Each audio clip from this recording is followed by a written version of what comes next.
Oxidation reduction reaction. Oxidation reduction reaction are collectively called redox reaction. Redox reaction involve exchange of electrons between atoms. Oxidation reduction reactions को redox reaction भी कहते हैं। Redox reaction के दौरान atoms के दरमियान electrons का तबादला होता है। ऑक्सीडेशन रिडक्शन को हम तीन तरह से डिफाइन कर सकते हैं। Loss of electron is called oxidation, loss of hydrogen is called oxidation and gain of oxygen is called oxidation.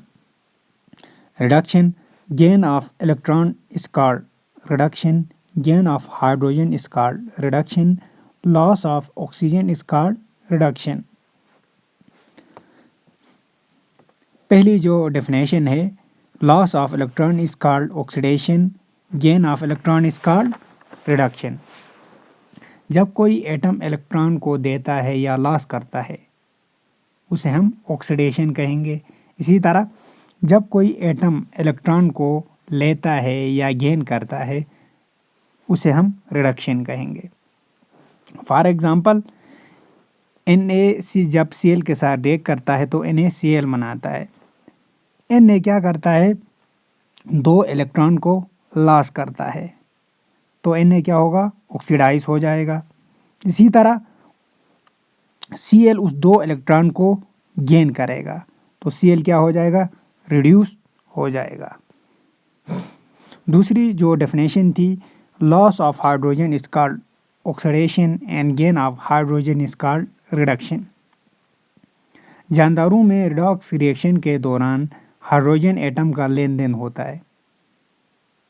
हम जानते हैं कि हाइड्रोजन में एक प्रोटॉन होता है, एक इलेक्ट्रॉन होता है।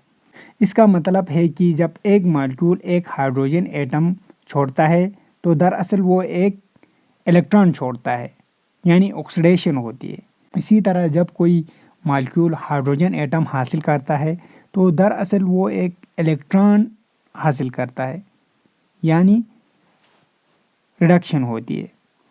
फॉर एग्जांपल ग्लूकोज और ऑक्सीजन आपस में रिएक्ट करते हैं तो कार्बन डाइऑक्साइड बनता है, वाटर बनता है और एनर्जी मिल जाती है। ग्लूकोज हाइड्रोजन एटम को लूज करता है, यानी ग्लूकोज में ऑक्सीडेशन होती है। इसी तरह ऑक्सीजन उस हाइड्रोजन एटम को गेन करता है तो ऑक्सीजन में रिडक्शन होती है।